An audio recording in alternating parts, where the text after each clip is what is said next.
Alors, je voulais vous faire une petite aparté au sein de cette formation, puisque vous êtes forcément au tout début dans votre métier. Quand on est au début, en fait, c'est un peu la même image que un cycliste qui serait en bas d'une montagne et qui aurait cette montagne à gravir. Lorsque on se retrouve dans cette situation, on a deux choses. Déjà, on a une forme d'excitation parce que tout est nouveau, on vient de découvrir le cyclisme, on est à l'aise, on a envie d'en découdre avec cette montagne. Et d'un autre côté, on se dit, oh là là, il va falloir que j'arrive jusqu'en haut, ça va être dur. Et en effet, c'est le plus dur. Le démarrage, c'est ce qu'il y a de plus compliqué, et à la fois, c'est ce qu'il y a de plus excitant. Donc j'ai envie de vous rappeler, encore une fois, combien est-ce que vous avez de chance de faire ce métier passionnant. Répétez-vous de vraiment ça, parce que le début, les premiers pas, c'est un peu comme tout, on a cette excitation qui est vraiment particulière et cette excitation qui malheureusement va un peu disparaître lorsque vous aurez entre guillemets votre carapace, lorsque vous aurez énormément d'expérience, lorsque vous aurez fait énormément d'affaires et énormément de négociations. Ce petit côté-là, cette petite excitation, cette petite adrénaline des premiers moments, vous allez malheureusement plus la retrouver, en tout cas à des degrés différents. Donc essayez quand même malgré tout de savourer vraiment ces premiers moments, de savourer la chance d'avoir un métier vraiment passionnant qui vous permette de faire des choses différentes tous les matins, de partir à l'aventure. Voilà, on n'est pas bloqué, nous, derrière un bureau, à attendre. C'est fini le métier d'agent immobilier où on est dans son agence à attendre que le client arrive. Ça n'existe plus. Donc, il faut se dire quand même qu'on a quand même la chance de faire un métier où on peut courir à gauche, à droite, être sur le terrain, séduire des commerçants, être reconnu et connu sur un secteur. C'est quand même quelque chose de passionnant. Donc, il faut maintenir quand même cette excitation. Il faut aussi éviter de quadriller une zone qui est beaucoup trop large. Je vous l'avais déjà expliqué précédemment. Je vais essayer de poser le micro pour pas que ça fasse trop de bruit. Si vous vous dispersez trop, ça va être beaucoup plus compliqué pour vous de faire votre place. Hein, ça c'est facile à comprendre, hein. C'est que la zone, vraiment, vous devez quadriller une zone entière. Donc si la pige, alors la pige c'est bien à certaines périodes. Il y a des périodes où c'est les acheteurs qui ont besoin de nous et d'autres périodes où c'est les vendeurs qui ont besoin de nous.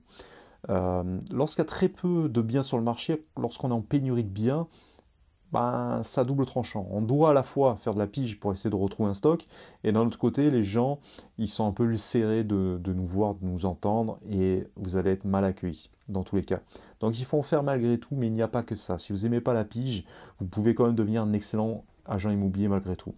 Bon, dans un premier temps, lorsque vous débutez, vous n'avez pas le choix. Il faut en bouffer, il faut en bouffer. Déjà, parce que tant que vous n'en avez pas fait, vous ne pouvez pas savoir si vous êtes fait pour ça ou pas. Hein. Et puis c'est comme une discipline, c'est comme un sport. Hein. À force de le pratiquer, on se développe des acuités. Et moi, je suis certain et persuadé que tout le monde peut réussir dans l'immobilier. Déjà, avec ma formation, j'ai fait en sorte que vous ayez vraiment tous les outils. Avec mes conseils, vous ne pouvez faire en sorte que de réussir. Après, il y a le passage à l'action. Ça, malheureusement, je peux pas le faire à votre place, hein. Et il y a que vous qui pouvez déterminer si vous avez cette excitation de passer à l'action, tout simplement. Donc, il y a un moment où, voilà, avant de prendre son téléphone, forcément, il y a un peu d'adrénaline. Chacun maîtrise cette adrénaline de manière différente. Mais en tout cas, il faut arriver à surpasser ça. Si jamais vous passez jamais à l'action, et voilà, vous ne pourrez jamais vraiment avancer, vraiment jamais savoir si vous êtes fait pour ça ou pas. C'est ce qui serait vraiment dommage. Donc il n'y a pas que la pige, vous pouvez faire du tap-tap, c'est-à-dire et définir vraiment ce qui vous, en tant que futur acheteur, en tant qu'agent immobilier, sur quoi vous aimez vous projeter. C'est-à-dire moi, avant de faire un métier d'agent commercial dans l'immobilier, je faisais beaucoup d'achats-reventes. Donc moi, ce qui m'excite aussi, c'est de cerner des prix au prix au mètre carré assez abordable, et j'aime bien cette notion de les perspectives qu'on va pouvoir faire dans cet appartement, dans cette maison, c'est-à-dire abattre telle cloison, comment est-ce qu'on peut revaloriser un bien. Ça j'aime bien moi, ce côté travaux, etc., parce que j'en ai bouffé, j'en ai fait plein, et c'est assez intuitif chez moi. Là, je suis en train de former quelqu'un qui apprécie, qui veut acheter une maison et qui apprécie donc les maisons et qui est dans un secteur particulier où il y a beaucoup de maisons. Donc ça, c'est bien, il faut en faire sa spécialité, c'est important. Et donc du coup, il n'y a pas que la pige pour ça. C'est-à-dire que la pige, il y a un côté un peu froid et on a du mal à rentrer vraiment en profondeur aux gens parce que les gens ne nous connaissent pas et on les gêne un petit peu dans leur intimité. Donc vous pouvez faire également du tap-tap, c'est-à-dire si vous aimez prospecter, si vous aimez ce côté terrain, eh ben, pourquoi pas aller sonner directement chez les gens, vous présenter à eux, et ça c'est important de le faire de manière vraiment méthodique, c'est-à-dire vous notez dans votre carnet, vous êtes passé à telle période, vous appropriez une résidence par exemple qui serait stratégique, où vous semblez voilà, il vous semble que c'est une résidence qui est assez appréciée, etc. Et dans ces cas-là, bah, vous prenez un bâtiment, s'il y a différents bâtiments, vous prenez le premier bâtiment, vous montez tout en haut de l'immeuble et vous descendez petit à petit en tapant et en prenant 5 minutes à chaque fois pour vous présenter auprès des gens. Et ça, vous pouvez le faire tous les 3 mois, tous les 4 mois, tous les 5 mois, tous les 6 mois. Voilà, c'est important de le faire vraiment régulièrement pour que les gens, au bout d'un moment, lorsqu'ils vendent, voilà, ça devienne un. Ils n'aient même pas à réfléchir. C'est voilà, ils vous est directement associé. C'est forcément par lui que je vais devoir passer si un jour j'ai besoin d'un agent immobilier. Très important. Et les maisons, c'est pareil. Il y a peu de gens qui pensent à aller taper directement sur place. Voilà, vous présentez. Voilà, je suis nouvel habitant dans le quartier. Je suis agent immobilier. Je travaille le secteur. Vous allez bien, machin. Est-ce que vous connaissez des gens autour de vous qui ont un projet immobilier? Une phrase très importante. Est-ce que vous connaissez quelqu'un dans votre entourage qui a un projet de vente? Voilà, ça c'est très important, de se faire des contaminateurs. Donc rappelez-vous que lorsqu'on est au début, bah, c'est compliqué. C'est compliqué. En fonction de la zone géographique, le secteur que vous avez défini, ça va être plus ou moins long pour faire votre première vente. Si vous faites vraiment un travail de qualité, ça va rallonger le délai, mais au bout d'un moment, vous aurez amorcé vraiment plus de contacts, et donc les ventes seront beaucoup plus régulières.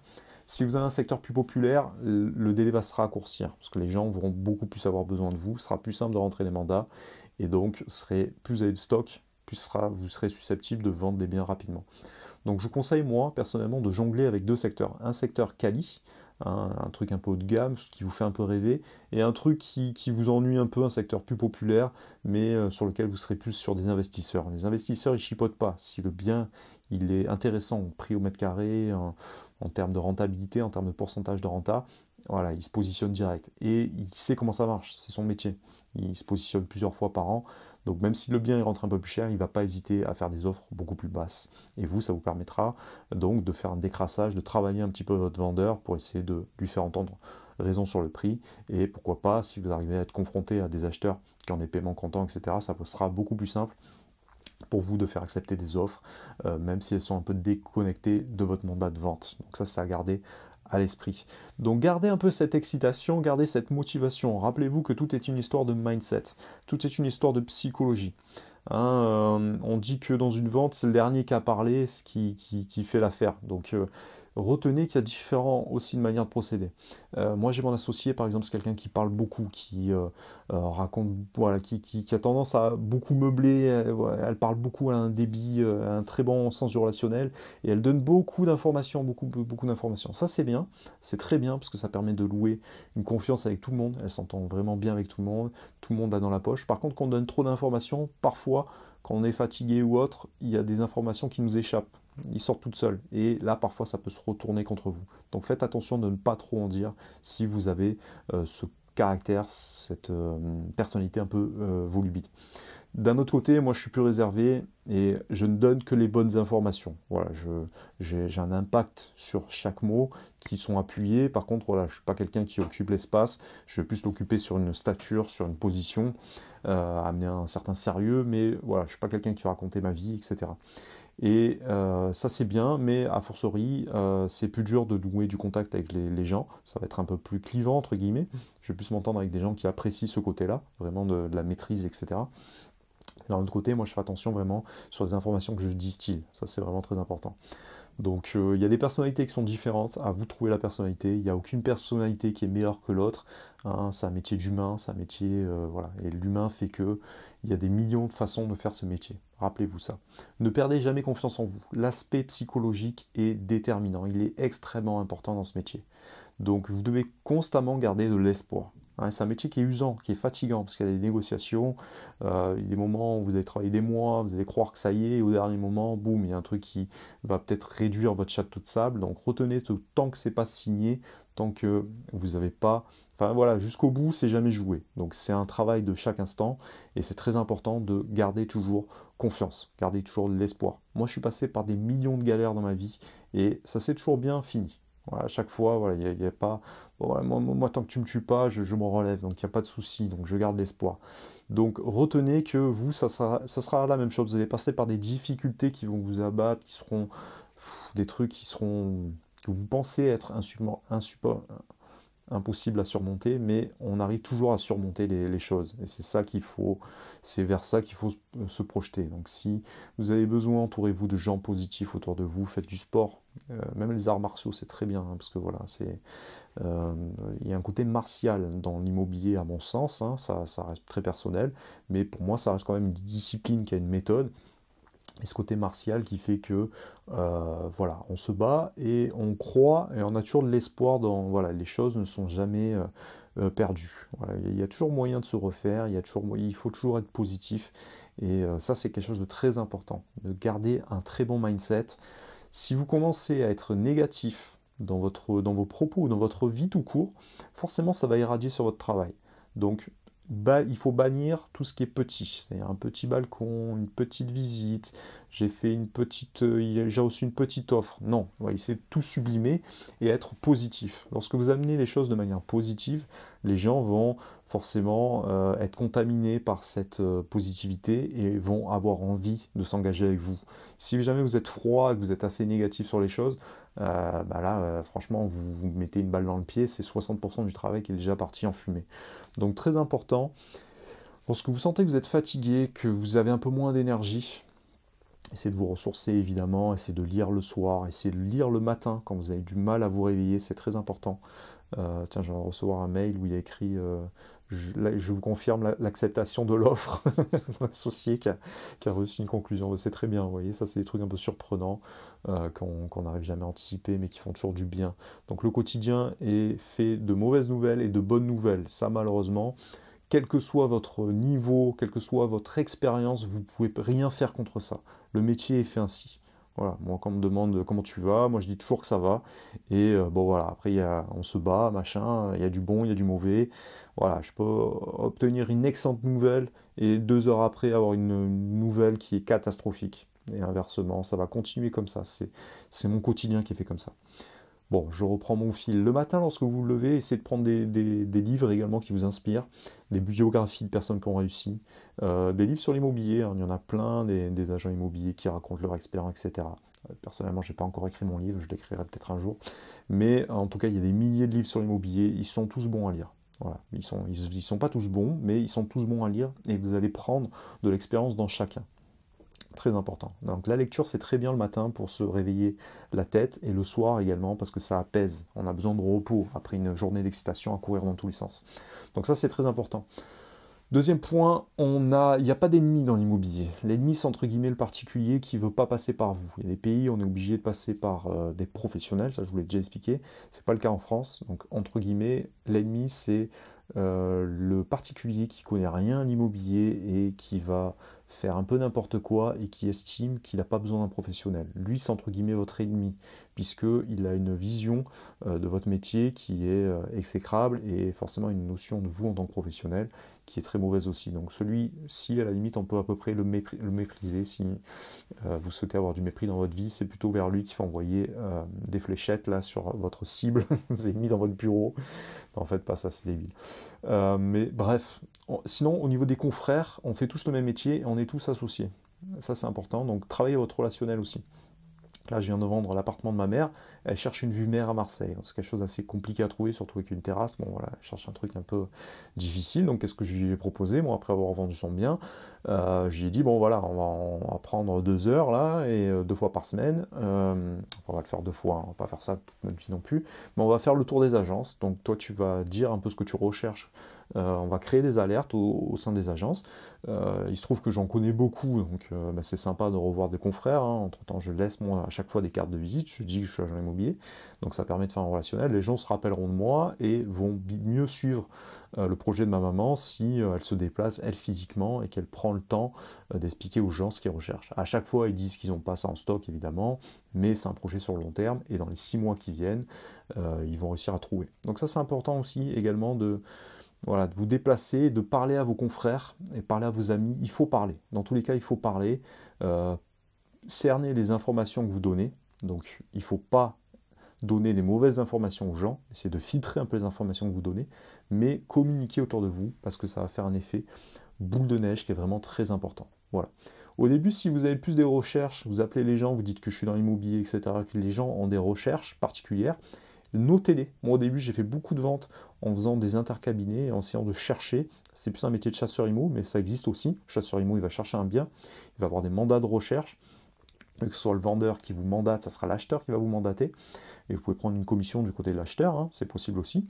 Mais ça vous fait un scénario déjà, parce que le temps d'avoir vos premiers rendez-vous vendeurs, ben, vous allez vous bouffer du terrain, ça va être fatigant. Le tap-tap également, vous allez vous manger beaucoup de noms, des gens qui n'ont pas besoin de vous. C'est un truc à faire malgré tout, parce que ça vous permet d'asseoir une stature, de prendre confiance en vous, de prendre de l'expérience et de travailler votre notoriété. Connu pour être reconnu pour être connu, etc., etc. Mais voilà, de savoir que telle ou telle personne recherche tel ou tel bien, ça va vous faire une idée déjà de qu'est-ce qui est attractif, qu'est-ce qui est recherché. Très important. Et ainsi, ça va vous amener plus de crédibilité lorsque vous allez piger, lorsque vous allez faire du tap-tap, voilà. Est-ce que vous avez des gens qui ont un projet de vente autour de vous? Est-ce que vous connaissez des gens qui vendent telle ou telle chose? Voilà, j'ai des recherches ciblées avec des clients financés, avec des budgets qui ont été validés, des personnes qui cherchent telle ou telle chose. Voilà, si vous pouvez m'aider là-dedans, moi je peux vous aider également, vous rémunérer, etc.